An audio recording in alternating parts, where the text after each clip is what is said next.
So that was quite a day. Okay, to recap. Basically, since a few weeks ago when I finally got word that I would potentially be able to get on another charter flight between Kuala Lumpur to Dili on the 6th of July. Initially it was the 4th and then it became the 6th, and there was so much unclarity over whether or not it was going to happen. I started efforts in trying to get approval for me to get my second dose of the AstraZeneca vaccine appointment pushed ahead in time, because initially Malaysia government had decided that the date between the two doses, they were going to go with the recommended 12 weeks, I think, by Oxford, by the AstraZeneca people, right? They said the best time to administer two doses, date between two doses is about 12 weeks. So that was no way I was not going to meet that if I stayed in the country, because my first dose was delivered on the 17th of May. And so there's emails and forms that you could do online that says that if you were going to travel overseas as a student or as to work somewhere else in another country, you can appeal and ask for an earlier date. Send that email. I'll send a few emails actually to their help desk, to this action team, COVID vaccination action team, and there was no response for a while, for many weeks. Followed up, nothing. I just got some automated responses. So nothing, no clarity, no information. So I was like, oh crap, And then I finally got approval for the actual flight, and this just came in. I finally got actual approval. I had the ticket in hand, and actually whether or not I was fully vaccinated is a non-issue. I was still approved to get on the plane, approved to arrive in Timor. I just had to do a 2-week quarantine, which is standard. I was expecting that anyway, even if I had flown last month. And I thought, cool. But I just want to get this second dose done with, because otherwise I have to think about whether or not I could do it in Dili, which verbally talking to people in Dili should be a non-issue also. But I thought, if I could get it here in Malaysia, I wanted it done. So back and forth, no emails, no calls not answered, emails, no responses except for the automated response, and no clarity. I then, yesterday, the 1st of July, I decided to drive to the nearest vaccination center to my house, which is the one in Chalam, in IDCC. I drove there.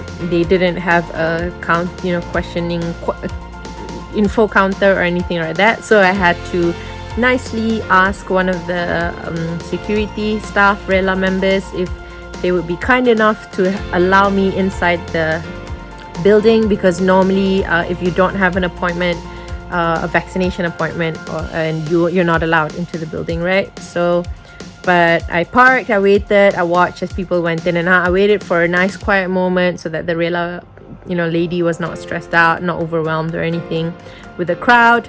And then I walked up to her and nicely explained my situation. I had all my paperwork with me, and I said I've not had responses from the email help desk and the formal request info center online web center. So I said, if I could just see an officer.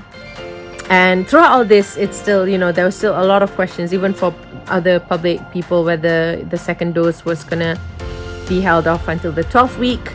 And there are still many people who even haven't gotten their first dose. So I knew that my case was not a priority. So I wasn't super stressed out about it, but I just decided if I could try my luck. So nothing I wasn't angry. I'm not angry or anything about the fact that I didn't get a response, because obviously there are other people with more urgency to get their first doses, and here I am, trying to get priority to get my second dose. But worth a try. So yeah, this lady was really nice to me as well. I think because I asked very nicely to her, explain my predicament. she was like, yeah, sure, she'll take me inside to see one of the actual vaccination officers in charge. And I went to see him. Took me through all the queues and whatever. Cut through all those queues, went to see this guy, and he yesterday at that point in time, based on what he knew, he was like, we don't have the second doses yet. Like, no one in Malaysia has any of the second doses. They can't release anything.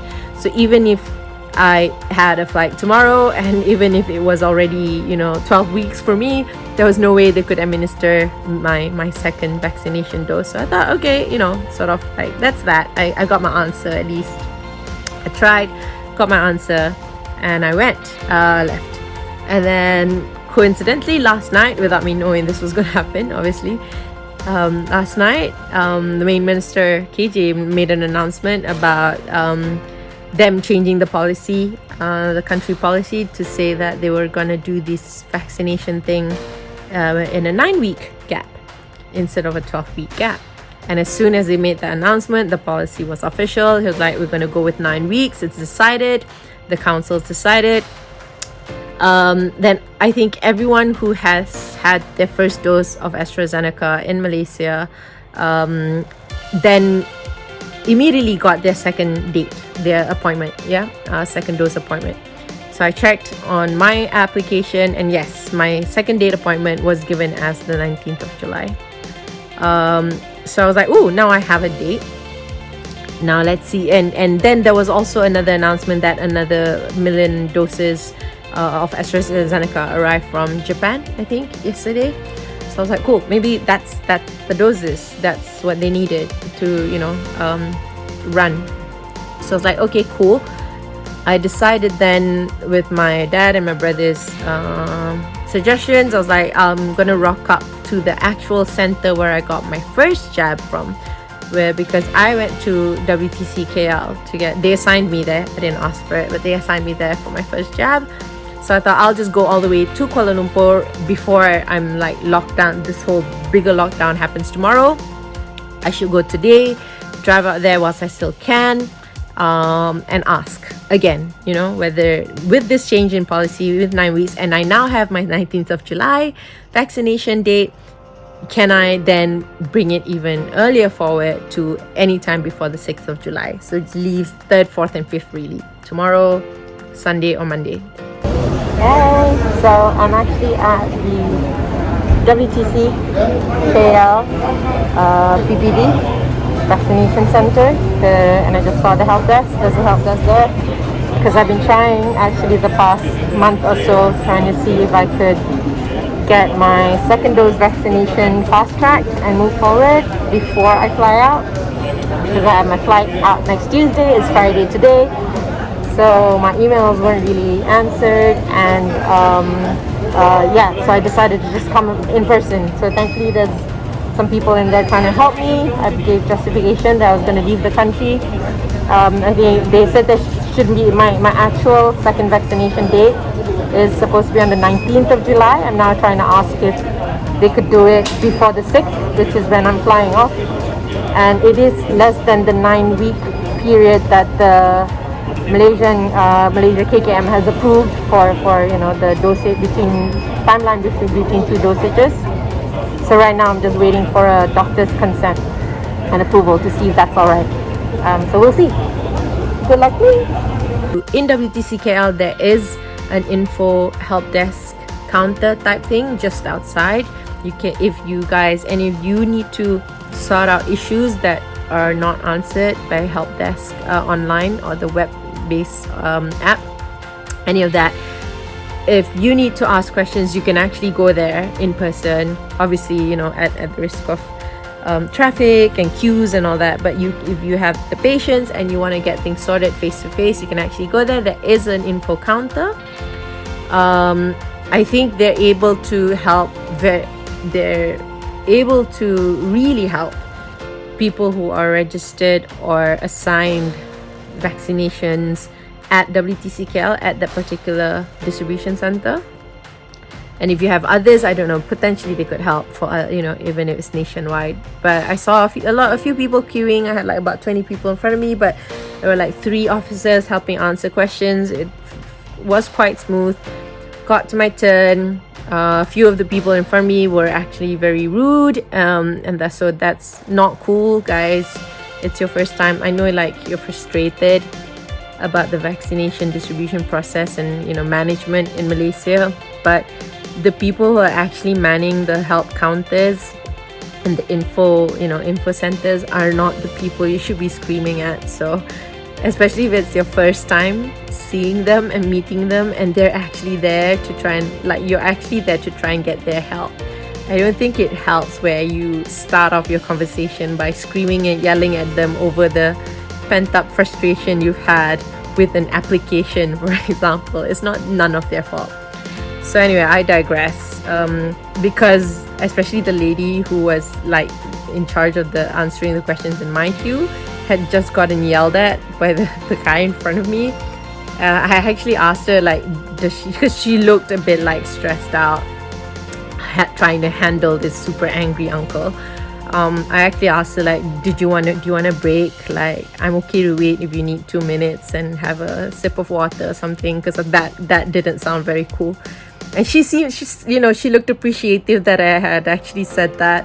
And I said, like, the line can wait. And she's like, no, you know, she's just come off her lunch break and she's okay. So yeah, I was nice to her, told her all over again my story about having a flight. And she was nice. Initially, she was like, oh, not sure she could help because as per policy, they needed the first dose to have been at the very least 8 weeks since before administering the second dose. That was the recommendation of, I guess the medical council or whatever who decides these things in Malaysia. I have no idea who decides it. But she was like, that's what she knows. And I said, well, could you help? Because I just want to know whether or not I could get it even earlier, or if the doctor really does recommend that I get it much later, then I'll just have to wait and see if I can get it on those particular dates in Timor, right? And I said, I have no idea how that will go as well, because it's a foreign country and I'm a foreigner in a foreign country, no idea.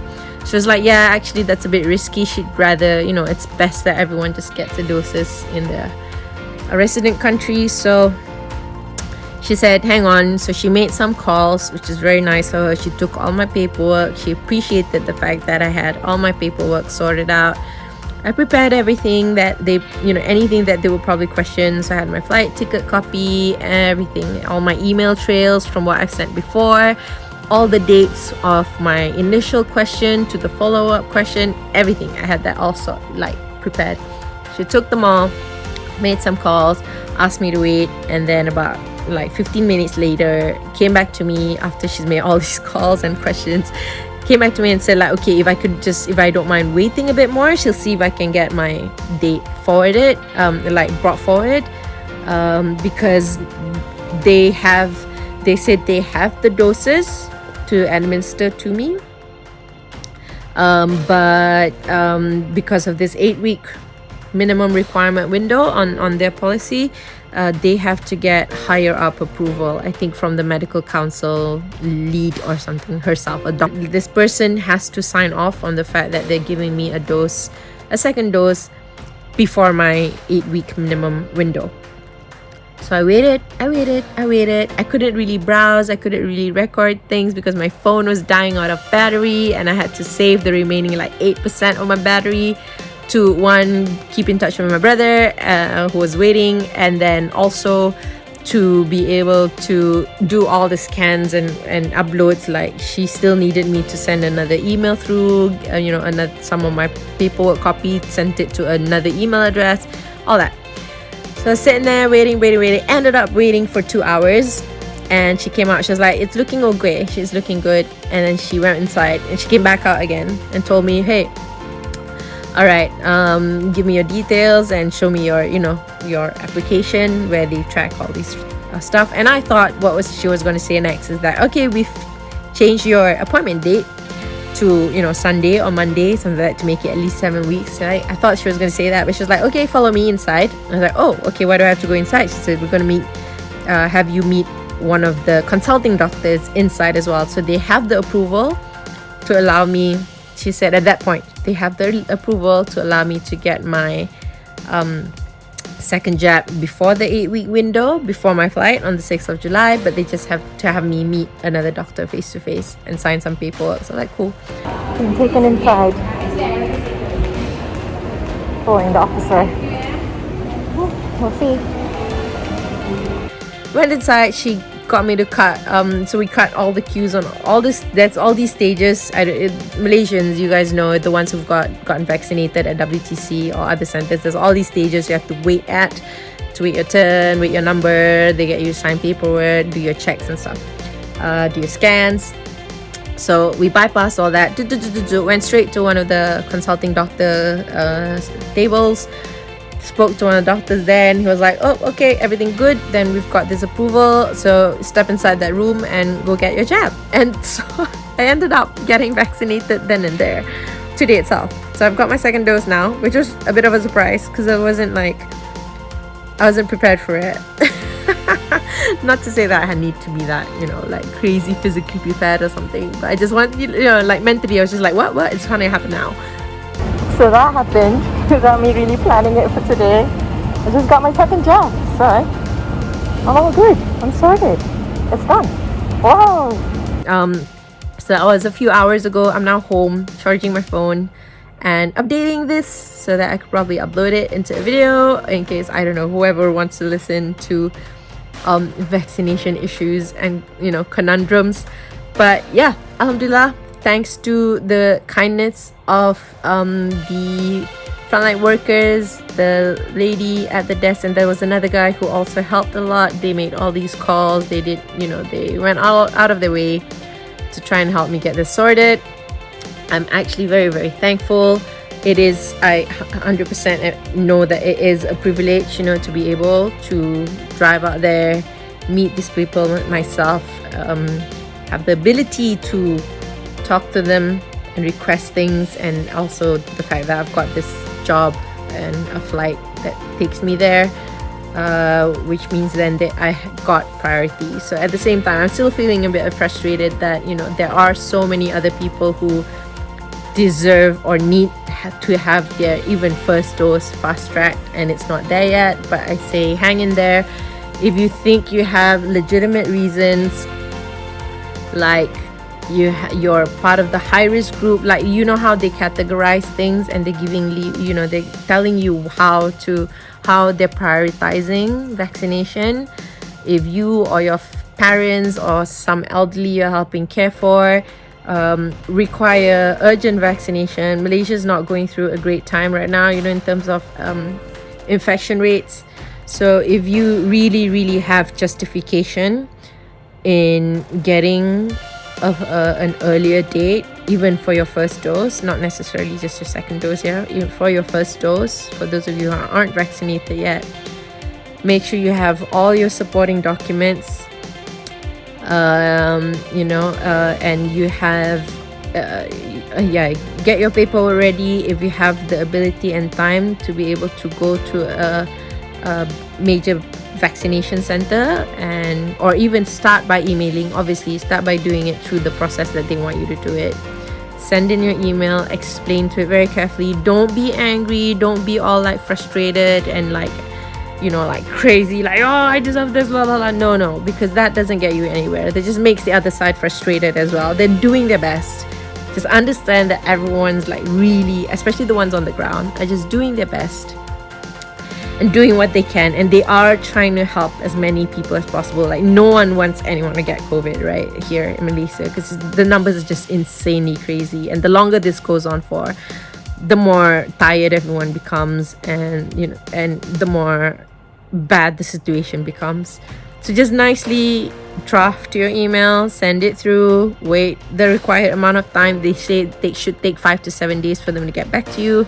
If they don't, send a follow-up email. Just be patient about it, and when you really can't get any answers from that main line, go face to face. Try to get to these centers and talk with an actual officer who's handling issues when it comes to vaccination dates and appointments. And again, bring all your paperwork, get thorough, be nice to them, explain to them exactly what you need and what you're hoping to get, And also, you know, having that vibe to say like, we're just trying here, if you could help us, you know. And I think inshallah you might be able to get yours through. Obviously, if you're not part of the high risk category, you're so young and it's just a matter of time, just wait your turn. Obviously, you know, like, get to the point where you will get it. You'll get an appointment. You should be able to get it. But if you think you've been missed out of a particular priority group, or you are a dependent, a family member, do address it. Yeah, because I think these guys at the centers are doing their best to help everyone. Yeah, so good luck to people who are trying.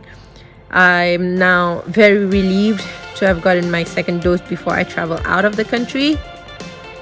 Yeah, it just gives me a bit of a, you know, like, sad thought. I know it doesn't protect me 100%. I understand all of that, but it's just one thing, you know, lesser to worry about. Yeah, so that's my story. I've been rambling. I hope, I know it's not too much of a ramble. But yeah, I want to thank, if any of the frontliners are watching, or the ones who are handling all these queries and are trying to manage the influx of email questions and all that. I mean, like, I see you guys, I appreciate you guys. I know it's tough, and thank you for doing what you can. I would have said this even if today they turned me away and said, you know, you can't have it. I totally understand. You know, there's policies and processes in place for a reason most of the time. But when it comes to, you know, the healthcare system and the vaccination rollout, I think I'd like to put my trust in the people managing it on the ground, to do the best they can. So yeah, if you're part of that team, thank you. All the volunteers that were there, just being so calm and so, I'd say, patient with so many of us, just, you know, eager, and each of us with our own urgency. I felt a little bit bad. I think I mentioned this just earlier, to have to even have tried to wrangle my way into an earlier second dose vaccine. But at the same time, I felt like, especially because I was going to go to Timor, of all countries, you know, Timor-Leste, and there not being that many commercial flights connecting Timor to Malaysia just yet, and travel being so hard right now, I just wanted to be a bit more assured that if I went out of this country with the likelihood of not returning for another year or two, I have no idea, or not to say can't really return, but, you know, with issues and trickiness and stresses of trying to come back, I just wanted to be sure that medically I'm a bit more covered. So fingers crossed. Yeah, I'll stop rambling now, but that's my story. I hope you like this little episode. Peace. Bye.